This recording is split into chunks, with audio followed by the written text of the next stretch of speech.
Perkenalkan, nama saya Utapaya Gustian, NIM 2143100.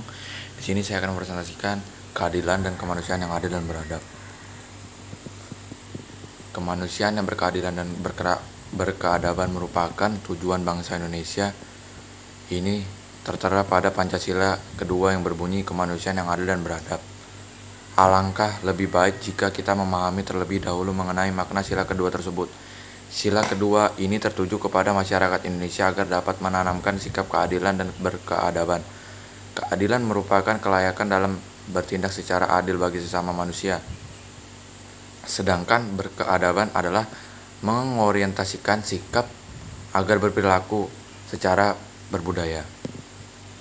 Beradab ialah berperilaku sesuai dengan nilai-nilai kebenaran, hidup sesuai nilai budaya bangsa, dan nilai keadilan sosial guna kebaikan bersama dan menciptakan ketentraman dan kesejahteraan. Jika dikaitkan dengan kehidupan manusia, berbagai contoh sikap adil dengan sesama kita antara lain memberikan kesempatan yang sama kepada orang lain, melihat orang lain yang membutuhkan. Keadilan dapat juga kita lihat dalam berbagai aspek, yaitu di bidang ekonomi, politik, dan juga budaya. Keadilan di sini dalam arti kita tidak boleh berlaku sewenang-wenang terhadap sesama. Kita tidak boleh memperlakukan orang lain seperti benda mati atau instrumen saja. Harus ada kepedulian dari hati kita terhadap orang lain. Kepedulian ini tidak memandang umur, melainkan hati yang memiliki sikap kemanusiaan antar sesama. Sebagai masyarakat Indonesia, kita harus mempraktikkan Pancasila dalam seluruh aspek kehidupan. Dengan demikian kita juga merasakan kebaikan yang kita berikan. Keadilan dan berkeadaban merupakan hal pokok atau wajib untuk dipatuhi karena kita hidup bersama orang lain. Sebagai contoh, setiap hari Senin ada peraturan pelaksanaan upacara bendera dan ada peraturan setiap siswa harus memenuhi aturan itu. Kita menerapkan Pancasila dalam kehidupan kita, mulai dari anak kecil sampai dengan orang dewasa. Dengan melestarikan kebudayaan kita, keberagaman dalam hal agama, suku, budaya, dan bahasa, dan lain-lain. Oleh karena itu kita wajib mencintai budaya Indonesia dan sekaligus melestarikannya.